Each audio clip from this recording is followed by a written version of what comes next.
Hey guys, welcome to Venya Digital System. Android Studio tutorial. Build your Android app without coding knowledge. இந்த Android app செய்வதை கற்றுக்கொள்வதன் மூலம் மாணவர்கள் படித்துக்கொண்டே ஒரு வருமானத்தை ஈட்டலாம். பிற தொழில் செய்பவர்களும் பகுதி நேரமாக இதனை செய்து கூடுதலாக வருமானம் ஈட்டலாம். இதனை நீங்கள் செய்து கூகுள் பிளேயில் விற்பனைக்கு வைக்கலாம் அல்லது ஸ்பான்சர்ஸ் விளம்பரங்கள் வாங்கி ஃப்ரீயாக கூகுள் பிளேயில் பிறரின் பயன்பாட்டுக்கு தரலாம். கூகுள் பிளேயில் வைப்பதற்கு உங்களுக்கு தேவையான முதலீடு ரூபாய் 2500 மட்டுமே. இந்த ஆப் செய்வதற்கு கற்றுக்கொள்ள உங்களுக்கான செலவு 1 பைசா இல்லை. சாஃப்ட்வேர்கள் அனைத்தும் இலவசமாகவே கிடைக்கின்றது. கம்ப்யூட்டர் அல்லது லேப்டாப் அதனுடைய கான்ஃபிகரேஷன் ரேம் 4 GB இருக்க வேண்டும். சி டிரைவில் 10 GB ஃப்ரீ ஸ்பேஸ் இருக்க வேண்டும். இந்த முதல் வீடியோவில் ஆண்ட்ராய்டு ஸ்டுடியோ சாஃப்ட்வேரை டவுன்லோட் செய்து இன்ஸ்டால் பண்ணுவதை எப்படி என்று பார்ப்போம். டவுன்லோட் செய்வதற்கு உங்களுக்கு தேவையான டேட்டா மினிமம் 3 GB இருக்க வேண்டும். முதலில் குறைந்தது 1 GB இருக்க வேண்டும். ஆண்ட்ராய்டு ஸ்டுடியோ சாஃப்ட்வேர் 900 MB, அதனால் 1 GB குறைவில்லாமல் வைத்துக்கொண்டே இன்ஸ்டாலை செய்ய தொடங்க வேண்டும். இடையில் டேட்டா இல்லாமல் கட்டாகிவிட்டால் மீண்டும் டவுன்லோட் செய்யும்போது பழையபடி ஆரம்பத்திலிருந்தே தொடங்கும். அதனால் 1 GB டேட்டா இருக்குதா என்று சரிபார்த்து கொள்ளுங்கள்.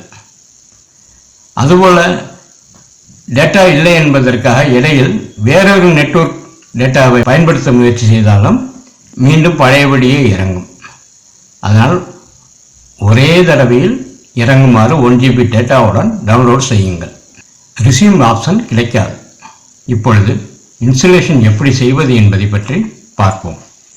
இந்த installation Windows operating சிஸ்டத்திற்கானது.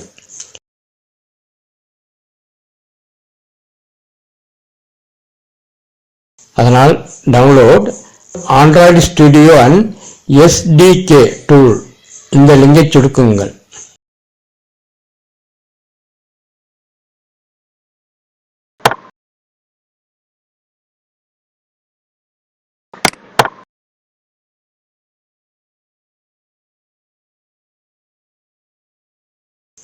Android version 4.1 கிடைக்கக்கூடியதாக இருக்கு. டவுன்லோட் ஆண்ட்ராய்டு ஸ்டுடியோ என்ற பட்டனை சொடுக்கவும். டேர்ம்ஸ் அண்ட் கண்டிஷனை ஏற்றுக்கொள்வதாக டிக் செய்யவும். Download Android studio for Windows சொடுக்குங்கள். தரவிறக்கமாகிறது. டவுன்லோட் ஆக நேரமாகும் என்பதால் டவுன்லோட் முடியும் வரை வீடியோவை நிறுத்திவிடுகிறேன். டவுன்லோடு முடிந்துவிட்டது. டவுன்லோட் ஆன ஃபோல்டருக்கு போகவும். IDE என்றால் இன்டகிரேட்டட் டெவலப்மெண்ட் என்விரான்மெண்ட். இன்ஸ்டால் செய்கிறதுக்கு முன்னாடி இன்டர்நெட் கனெக்டில் இருக்கான்னு செக் பண்ணிக்கோங்க.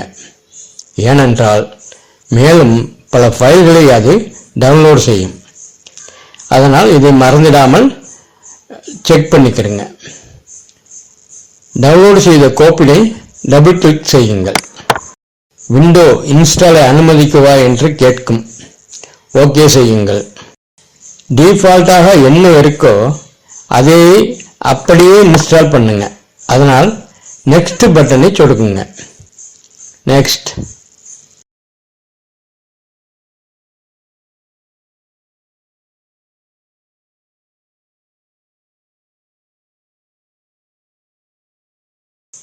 இன்ஸ்டால் பட்டனை கிளிக் செய்யுங்க. இன்ஸ்டால் ஆகுது.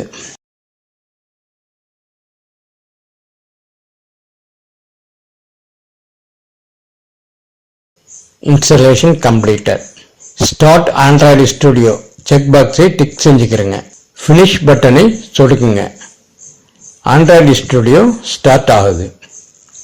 Config or installation folder. இது ஒருவேளை ஆண்ட்ராய்டு ஸ்டுடியோ கரெக்டாகி ரீஇன்ஸ்டால் பண்ண வேண்டியிருந்தால் ஏற்கனவே டவுன்லோட் ஆகி இன்ஸ்டால் ஆகியிருக்கிற எஸ்டிகே ஃபோல்டர் லொக்கேஷனை தேர்ந்தெடுப்பதற்கான ஆப்ஷன். இங்கு நீங்கள் டு நாட் இம்போர்ட் செட்டிங்ஸ் என்ற ரேடியோ பட்டனை செக் செய்து ஓகே கொடுங்கள்.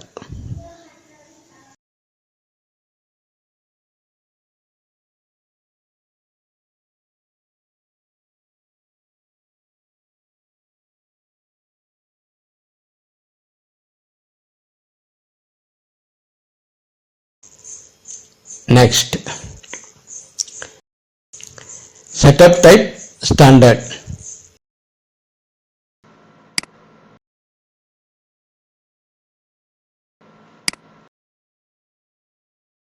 இங்கு நீங்கள் உங்கள் ஸ்கிரீன் டார்க் மோடு வேண்டுமென்றால் டார்க் மோடை தேர்ந்தெடுங்கள், லைட் மோடு வேண்டுமென்றால் லைட் மோடு தேர்ந்தெடுங்கள். நான் லைட் மோடை தேர்ந்தெடுக்கிறேன்.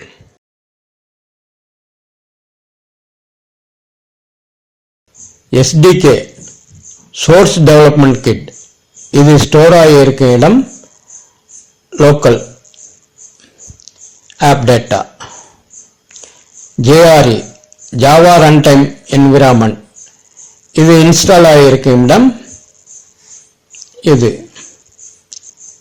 SDK component download 1.6 GB data தேவை என்கிறது. கீழுள்ளவை SDKவிற்கான தேவைப்படும் டவுன்லோட் செய்ய வேண்டிய அடிப்படை ஃபைல்ஸ். இது தேவைப்படும் பொதுவான கோப்புகள். ஃபினிஷ் பட்டனை சொடுக்கும் முன் இணைய இணைப்பு செயல்படுகிறதா என்பதை மீண்டும் உறுதி செஞ்சுக்கிறேங்க. இல்லையே கரெக்டாகி சரியாக செயல்படாது. அந்த ஃபைல் இல்லை, இந்த ஃபைல் இல்லை என்ற நமது ப்ரோக்ராம் ஒழுங்காக ரன் ஆகாது. ஃபினிஷ் பட்டனை சொடுக்குங்கள். தானாகவே டவுன்லோட் செய்து இன்ஸ்டால் செய்யும். இதுவும் சிறிது நேரமாகும் என்பதால் வீடியோவை கட் செஞ்சிறேன்.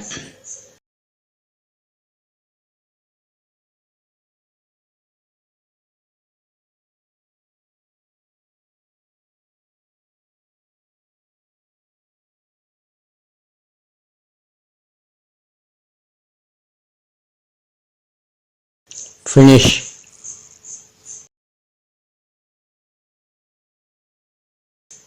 இது welcome screen. Android studio open ஆகும் போதெல்லாம் இந்த வெல்கம் ஸ்கிரீன் டிஃபால்ட் ஸ்கிரீனாக வைத்துக்கொண்டால் பயனுள்ளதாக இருக்கும்.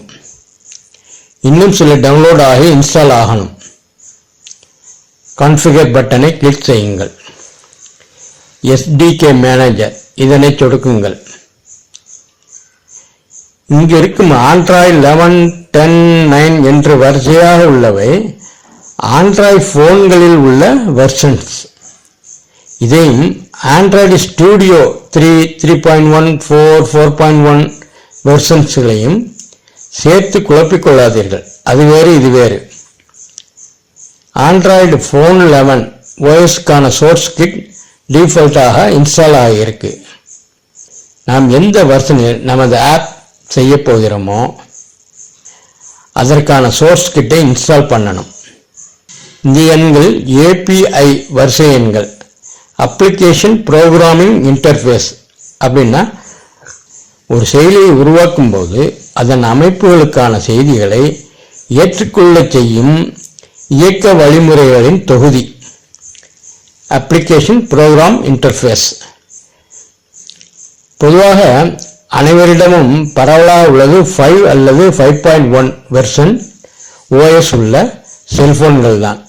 அதனால் ஆண்ட்ராய்டு 5.0, 5.1 லாலிபாப் என்ற SDKவை இன்ஸ்டால் செய்வோம். நீங்கள் வேறு 7, 8, 9 இப்படி விருப்பப்பட்டால் அதனை இன்ஸ்டால் செய்து கொள்ளலாம். இதில் இருக்கும் நீல நிற டிக் பாக்ஸை சொடுக்கி விடாதீர்கள். சொடுக்கினால் அந்த SDK ரிமூவ் ஆகிவிடும். ஆண்ட்ராய்டு ஆர்ட் பிரிவியூ என்பதையும் 5.0 மற்றும் 5.1 இரண்டையும் டிக் செய்து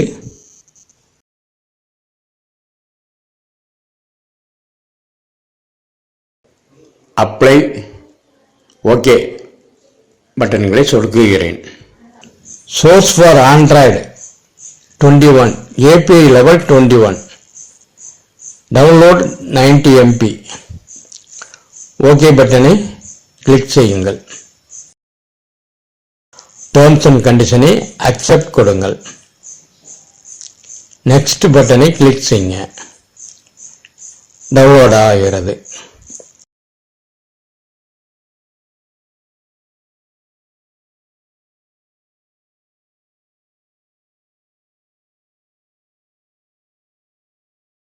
இதுவும் சில நிமிடங்கள் ஆகும். அதனால் வீடியோவை கட் செய்துவிட்டு மீண்டும் இயக்குகிறேன்.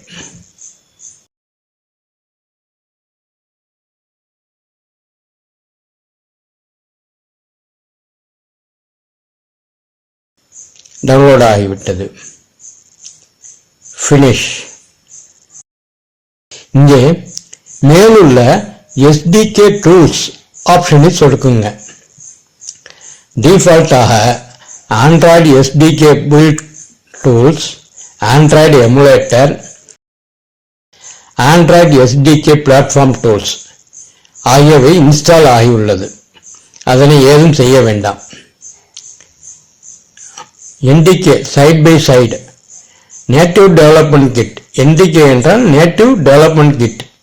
நீங்கள் C++ புரோகிராமில் எழுதப் போகிறீர்கள் என்றால் இதனையும் டவுன்லோட் செய்து கொள்ளுங்கள். ஜாவாவிற்கு தேவையில்லை. Android SDK command line tool, CMAT, Android auto API simulator, Android auto desktop head unit simulator, Android emulator, Android emulator hypervisor driver for AMD processor, Android SDK platform tools, Google play APK expansion library, Google play instant development SDK, Google play licensing library, Google play services, Google USB driver, Google web driver, Intel INT 86 emulator accelerator, HAXM installer. இவைகளை select செய்து apply okay என்ற பட்டன்களை சொடுக்குங்கள்.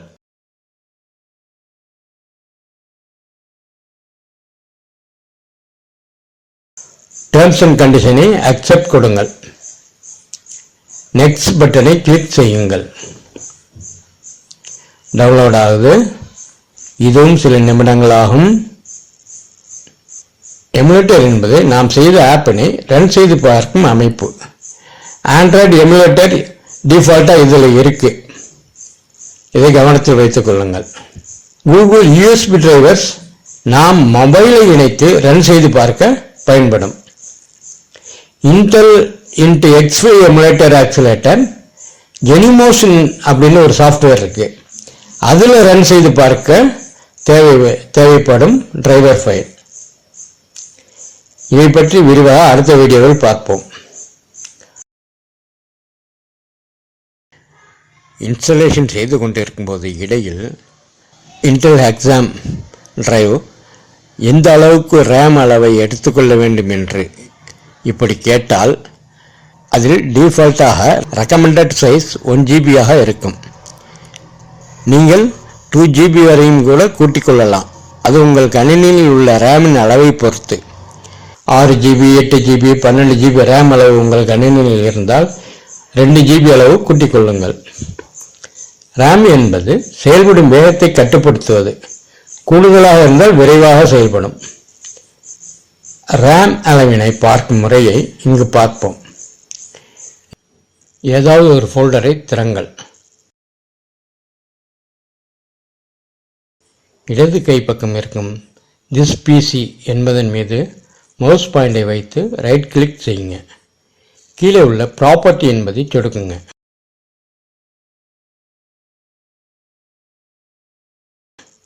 இங்கே நீங்கள் உங்கள் கம்ப்யூட்டரின் நிலையை காணலாம்.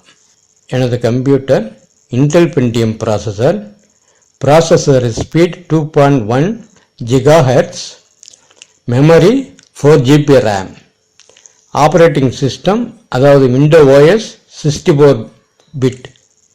உங்கள் கணினியில் கிராஃபிக் கார்டு இல்லை என்றால் ஆண்ட்ராய்டு எமுலேட்டரும் இன்டெல் எக்ஸாம் டிரைவும் இன்ஸ்டால் ஆகாது. அதற்கான எரர் ரிப்போர்ட் வந்துவிடும். நீங்கள் அப்படியே நெக்ஸ்ட் கொடுத்து மீதமுள்ளவற்றை இன்ஸ்டால் செய்யுங்கள். ஆண்ட்ராய்டு எமுலேட்டரும் இன்டெல் எக்ஸாம் டிரைவும் இன்ஸ்டால் ஆகாவிட்டால் பிரச்சனை இல்லை. அதாவது கிராஃபிக் கார்டு உங்கள் கணினியில் இல்லை என்பதால் அது இன்ஸ்டால் ஆகவில்லை. அதனால் இன்பில்ட் ஆண்ட்ராய்டு எமுலேட்டர், எனிமோஷன் எமுலேட்டர் பற்றி கவலைப்பட தேவையில்லை. இந்த இரண்டிற்கும் பதிலாக நாம் மொபைலில் ரன் செய்து பார்த்து கொள்ளலாம். அதுபோல் இன்ஸ்டால் செய்து கொண்டு இருக்கும் பொழுது வேறு ரிப்போர்ட்டுகள், எரர் ரிப்போர்ட் சிவப்பு வண்ணத்தில் வந்தால் அதிலையும் அப்படியே நெக்ஸ்ட் கொடுத்து இன்ஸ்டால் செய்யுங்கள். இடையில் டவுன்லோடிங் ப்ராப்ளம் இருந்தால் இந்த எரர் ரிப்போர்ட்டுகள் வரலாம்.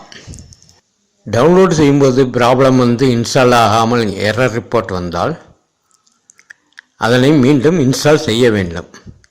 அதனை எப்படி ரீஇன்ஸ்டால் பண்ணுவது என்பதை இந்த இன்ஸ்டாலேஷன் முடிந்ததும் பார்ப்போம். ஓகே, டவுன்லோட் ஆகிவிட்டது. ஃபினிஷ். நாம் இன்ஸ்டால் பண்ணுவதற்கு முன் தேர்ந்தெடுத்தவையில் நீல நிறத்தில் டிக் செய்து காட்டியது. அவைகள் எல்லாம் இன்ஸ்டால் ஆகியிருக்கா என்று பாருங்கள். அவைகளில் இன்ஸ்டால் ஆகாதது மீண்டும் வெள்ளை நிற கட்டமாகவும் நாட் இன்ஸ்டால்டு என்றும் காட்டும். அவைகளை மீண்டும் டிக் செய்து ஓகே கொடுத்தீங்கன்றால் மறுபடியும் இன்ஸ்டால் ஆகும். நான் இந்த எரர் ரிப்போர்ட் காட்டியதெல்லாம் வேறொரு கணினியில் எடுத்தது. எனது கணினியில் எல்லாம் இன்ஸ்டால் ஆகிவிட்டது. ஆனால் நீங்களும் இந்த எரர் ரிப்போர்ட் பற்றி தெரிந்து கொள்ள வேண்டும் என்பதற்காக வேறொரு கணினியில் இவ்வாறு செய்து அந்த எரர் ரிப்போர்ட்டுகளை எடுத்து இங்கு ஸ்கிரீன்ஷாட்டாக வைத்துள்ளேன். இணைய இணைப்பு, டேட்டா பேலன்ஸ் இவைகளை சரிபார்த்து கொண்டு 2-3 முறை முயற்சி செய்யுங்கள். இன்ஸ்டால் ஆகிவிடும். இன்ஸ்டால் ஆகாமல் இருக்காது. இதனுடன் முடிந்துவிடவில்லை. ஒரு புதிய ப்ராஜெக்ட் செய்து சரிபார்ப்போம். இணைய இணைப்பை துண்டித்து விடாதீர்கள்.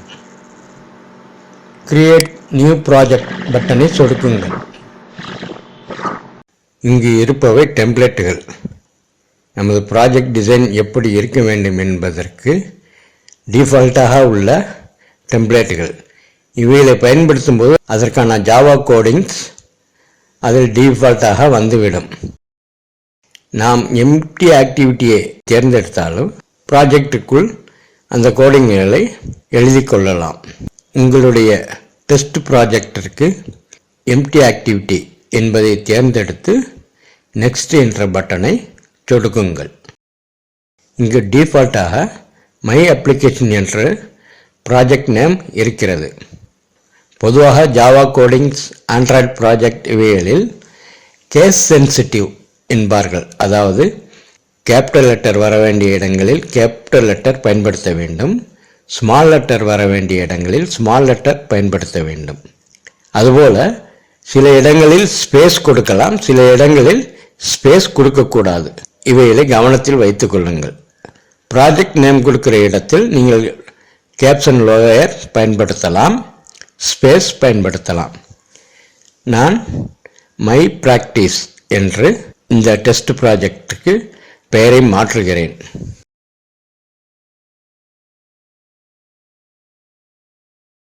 பேக்கேஜ் நேம் இது நீங்கள் இணையதளம் வைத்திருந்தால் அதனுடன் லிங்க் செய்வதற்கும் உங்களுடைய காப்பிரைட்டுக்காகவும் பயன்படக்கூடிய இடம். டிஃபால்ட்டாக காம் டாட் நம்மளுடைய ப்ராஜெக்ட் பேர் இருக்கும். அதில் நீங்கள் காம் டாட் உங்களுடைய பெயரை போட்டு ப்ராஜெக்ட் பெயரை எழுதி கொள்ளலாம். இங்கு டிஃபால்ட்டாக அதை அப்படியே விட்டுவிடுவோம். அடுத்து சேவ் ப்ராஜெக்ட். சேவ் ப்ராஜெக்ட் என்ற இடத்தில் நீங்கள் உங்கள் ப்ராஜெக்டை சேவ் பண்ணும் லொக்கேஷன். பொதுவாக ஒரு கம்ப்யூட்டர் அல்லது லேப்டாப் பழுதானால் அல்லது வேறு ஏதும் கரப்டானால் சி டிரைவில் உள்ள கோப்புகளையே ஃபைல்களையே நம்மால் ரெக்கவர் செய்ய முடியாது. காரணம் அந்த பழுதுகள் அனைத்தும் சி டிரைவை சார்ந்தே இருக்கும். அதனால் நீங்கள் ப்ராஜெக்டை சேவ் பண்ணும் பொழுது சி டிரைவ் அல்லாது இடி போன்ற உங்களுக்கு வசதியான டிரைவில் சேவ் செய்து கொள்ளுங்கள். அதனை இந்த ஃபோல்டர் ஐக்கானை கிளிக் செய்து லொக்கேஷனை தேர்ந்தெடுத்து கொள்ளுங்கள்.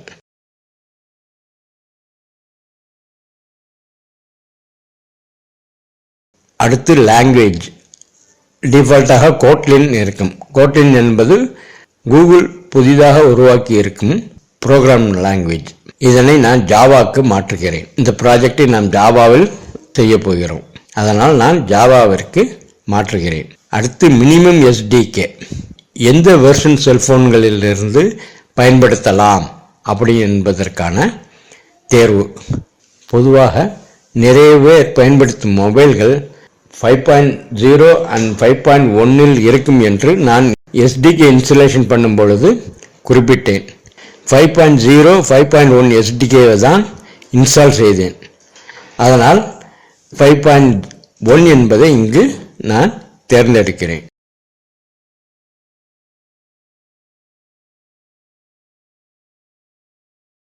மினிமம் எஸ்டிகே வெர்ஷனை தேர்ந்தெடுத்த பிறகு ஃபினிஷ் பட்டனை சொடுக்குங்கள். ப்ராஜெக்ட் ஸ்டார்ட் ஆகுது. இது கொஞ்சம் நீண்ட நேரம் எடுக்கும். அதனால் இடையிடையே வீடியோக்களை கட் செய்து இங்கு உங்களுக்கு தருகிறேன். கோப்புகள் லோடிங் ஆகின்றன. இந்த இடது கை பக்கத்தில் இந்த ப்ராஜெக்டுடைய கோப்புகள் அனைத்தும் உள்ளன. நமது ப்ராஜெக்ட் சக்ஸஸாக ஓப்பன் ஆகியிருந்தால் இந்த கிரேடில் பகுதியில் ஓப்பன் செய்து பார்க்கும் பொழுது நமது ப்ராஜெக்டுடைய பெயர் காட்சிப்படும். இங்கு நான் மை பிராக்டிஸ் என்று கொடுத்த ப்ராஜெக்டுடைய நேம் காட்சிப்படுகிறது. இனி நீங்கள் இந்த ப்ராஜெக்டை ஆஃப்லைனில் செய்யலாம். இந்த ஆஃப்லைன் மோடை கிளிக் செய்து கொண்டால் நீங்கள் இந்த ப்ராஜெக்டை ஆஃப்லைனில் செய்யலாம். ஆனாலும் இடையிடையே நாம் சில வசதிகளை ஏற்படுத்தும் பொழுது இணைய இணைப்பில் இருந்து கொண்டுதான் ஏற்படுத்தி கொள்ள முடியும். நமது ப்ராஜெக்ட் சக்ஸஸாக ஓப்பன் ஆகவில்லை என்றால் ஆப் கம்பேக்ட் ஆக்டிவிட்டி இதன் கீழே சிவப்பு நிறத்தில் கோடிட்டு காட்டும் எரர் ரிப்போர்ட் இல்லாமல் சிவப்பு நிறத்தில் கோடிட்டு காட்டும். அப்படி காட்டினால் இணைய இணைப்பை சரிபார்த்து கொண்டு சின்க்ரோனைஸ் என்ற இந்த பட்டனை மீண்டும் சொடுக்குங்கள். மறுபடியும் ஆன்லைனில் சின்க்ரோனைஸ் ஆகி ப்ராஜெக்ட் கம்ப்ளீட் ஆகிவிடும். Activity main .xml, main activity .java இவைகள் மற்றும் ஸ்ட்ரக்சர்ஸ் பற்றி அடுத்த வீடியோக்களில் பார்ப்போம். இது ஜாவா கோடிங் பகுதி லோட் ஆகிவிட்டது. View mode. ஜாவா கோடு எழுதும் பொழுது சிங்கிள் விண்டோவாக இருக்கும். எக்ஸ்எம்எல் கோடிங் பேஜை ஓப்பன் பொழுது நாம் இந்த விண்டோவை டிசைனை பார்ப்பதற்கு ஏற்ப ஸ்பிளிட் மோடில் வைத்து கோடிங் மற்றும் டிசைனிங் பார்க்கும்படி செய்து கொள்ளலாம்.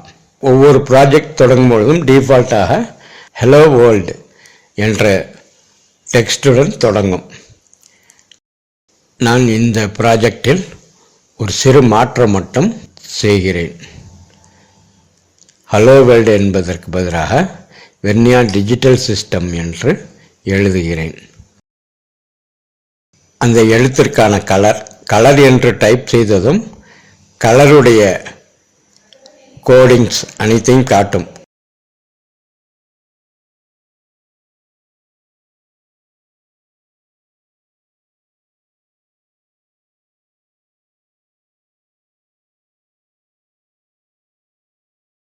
அதில் நமக்கு எந்த கலர் வேண்டுமோ அந்த கலரை தேர்வு செய்து கீபோர்டில் என்டர் பட்டனை தட்டுங்கள். அதுபோல் சைஸ், எழுத்தினுடைய அளவு, ஃபாண்ட் சைஸ் நமக்கு தேவைக்கு ஏற்ப மாற்றிக்கொள்ளலாம். சைஸ் என்று டைப் செய்ததும் டெக்ஸ்ட் சைஸ் என்று காட்டுகிறது. அதனை தேர்வு செய்து கீபோர்டில் என்டர் பட்டனை தட்டுங்கள். 30 SP என்று கொடுக்கிறேன்.